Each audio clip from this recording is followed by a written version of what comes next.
دوام ڕۆژی پێنجەمین خولی پێشانگای نێودەوڵەتی سلێمانی بۆ کتێب بەردەوامە. ئێستا خوێنەرێکی زۆر و سەردانیکەرێکی زۆر هاتوون بۆ پێشانگاکە. ئەوەی کە سەرنجی ئەمی ڕاکێشا لە نێو پێشانگاکە ناوەندێکی ڕۆشنبیری کراوەتەوە کە تایبەتە بە چاکسازی گەورانی سلێمانی. من ئێستا بۆ قسە و باسی زیاتر سەبارەت بە گرنگی کردنەوەی ئەم ناوەندەوە ئەو کتێبانی کە لە ناوەندەکەدا نمایش دەکرێن. ئایا جیاوازن لەو کتێبانی کە لە ناوەندەکانی دیکە نمایش دەکرێن و چی تێدا نمایشکراوە؟ بەڕێز فەرهاد قادر نوێنەری چاکسازی گەورانی سلێمانی لەم ستۆدیۆکراوەی کوردستان 24 بۆ ئەم گەشتە لەگەڵمان دەبێت. کاک فەرهاد زۆر بەخێراتی، زۆر خۆشحاڵ بین، زۆر سوپاس. کاک فەرهاد، ئەو ناوەندە ڕۆشنبیری کە ئێوە لە پێشانگای نێودەوڵەتی سلێمانی بۆ کتێب ئەم جارەکە بەشداریتان کردووە، بە چ ناونیشانێک بەشداریتان تێدا کردووە و ئەو کتێبانی کە نمایشکراون کتێبی ئاسایی یاخو کتێبی چاکسازی گەوران و کەسانی کە لە زیندانەکانن؟ بەڵێ وێڕای سپاس بۆ بەڕێستان، سپاس بۆ ڕێخەرانی ئەم پێشانگایە. ئێمە ماوەی ئەم 5 ساڵە بە بەردەوامی بەشدار بووین لە پێشانگای نێودەوڵەتی کتێبە و خۆشبەختانە پشتیوانی خودی بەڕێز وەزیر و بەڕێوەبەری گشتی چاکسازی و بەڕێوەبەری چاکسازی سلێمانیش لە سەرەتاوە ئێمە ناوەندێکی گەورەمان هەیە وەک کتێبخانەیەکی گەورە لە نێو چاکسازی گەوران و ئەو سزادراوانەی کە دێنێ نێو چاکسازی گەوران، ئێمە ئەو خەڵکانی کە دێنێ ناو کتێبخانە هەوڵین لەگەڵیانە بۆی کە ئەگەر توانا و حەزێکیان هەیە بۆ خوێندنەوە بۆ نووسین گرنگی بەم توانایان بین و پسپۆڕی تایبەت لە ڕۆماننووس، لە شیرۆڤنووس، لە خەڵکی پسپۆڕێنین و ئەو کتێبانی گرنگە بۆی کە زیاتر خۆیانی پێقاڵ بکەن بەوەی کە بتوانن تواناکانی خۆیان دەرخەن. ئەو کتێبانیان بۆ فەراهەمەکەنێخێنە بەردەستیان کە بە هەزاران سەرچاوەمان لەلا هەیە لە کتێبخانەکەمانە ناوەندەکەیە. بۆ خۆشبەختانە ئێمە لە یەکەم ساڵەوە بەشدارە بین و سەرجەمی ئەو کتێبانی کە بەشدارن لە نێو پێشانگاکەیە کە لە ناوەندەکەمان دەزەکەوێت بەرهەمی سزادراوەکان خۆیان سەرجەمی بەرهەمی خۆیانن و تەنانەت سزادراویتە چەند کتێبێکی هەیە، ڕۆمانی هەیە، چیرۆکی هەیە، واتە لە یەک بەرهەم زیاتریشی هەیە. کاک فەرهاد، ئەمە تا چەند گرنگە بۆ سزادراوان لە نێو چاکسازی گەوران کە گرنگی بە بابەتی خوێندنەوە وەرگێڕان بدەن و ئێوە چۆن توانیوتانە هاوکاریان؟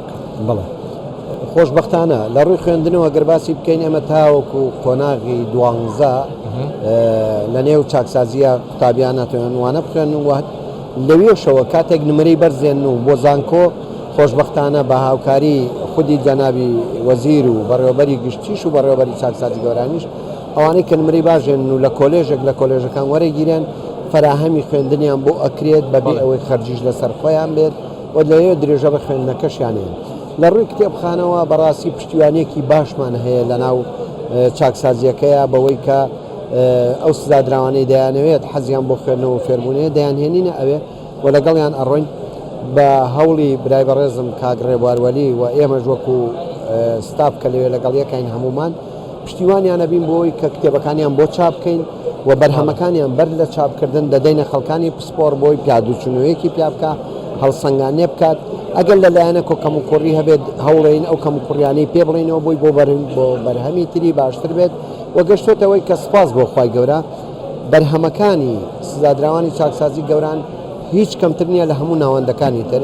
تەنانەت بەرهەمی تایە وەرگێڕاو بۆ زمانی ئینگلیزی، تەنانەت بەرهەمی تایە لەسەر ئاستی ڕۆمانە باشەکان ناو دەبرێت، بەرهەمی وەرگێڕانی تایە، بەرهەمی زمانەوانی تایە، فەلسەفەی تایە، چیرۆکی ژیانی خۆیانی تایە. بۆیە خۆشبەختانە ناوەندەکەی ئێمە فرەڕەهەندە لە هەموو با بڵێن بوارەکانە خۆی لێداوە. کاک فەرهاد ببوورە ئەمە بۆ هەموو تەمەنەکان گونجاوە لە نێو چاکسازیەکاندا، ینی هەموو تەمەنەکان ئەتوانن لەو بەشداری ئەو خولا یاخود ئەو پەرەپێدانە بکەن کە ئێوە بۆ بواری خوێندن و خوێندنەوە بۆیان دەڕەخسێنن. من با دوو نمونە بچووک بە جەنابەت بڵێم. لای ئێمە ئەو کەسانی کە قۆناغی 18 ساڵ تێپەڕێنن بێنە ناو چاکسازی گەوران، هەتاوەکو ئەوەی کە ئیتر هەر چەندێک بێت تەمەنی بە پێی سزاکەی. ئێمە خەڵکمانە بواتۆتە نێو چاکسازی گەوران لە گوندە دوورنشینەکانە با بڵێن تاوانێکی ئەنجاماوە، سزایەکی قورسی هەبووە. لەوێ پێمان وتووە هەوڵمان لەگەڵ داوە لەگەڵ بەشی کۆمەڵایەتی بە هەموو لایەک بە خودی بەڕێوەبەر و هەموو ستافەکانەوە هەوڵمان لەگەڵ داوە دەستکا بە خوێندن. تەمەنیشی لەسەری 50 ساڵەوە بووە، دەستی کردووە بۆی بچێتەوە قوتابخانە بخوێنێ.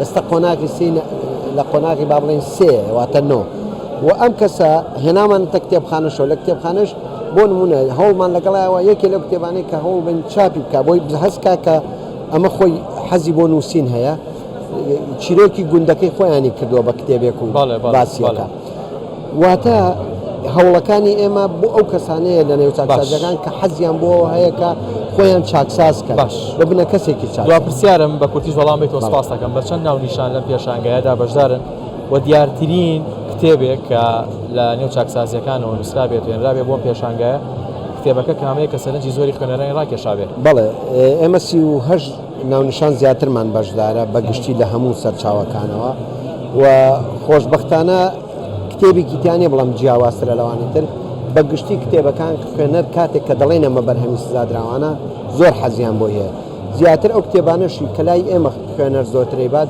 ئەو چیرۆکانن ئەو ڕۆمانانە کە تایبەتە بە ژیانی خۆیان ئەوە خوێنەری لە هەمووی زیاتر. دەست خۆشکاک فەرا سەرکەوتوو بن بەڕاستی ئەمە کارێکی زۆر گرنگە بۆ پەرەپێدان لە بابواری خوێندن و خوێندنەوە لە نێو چاکسازیەکان بە تایبەت دوای ئەوەی کە لە زیندانیش ئازاد دەکرێن کە گرنگە لەسەرم کارانیان بەردەوام من دەست و چاوت خۆش بێ زۆر سپاس.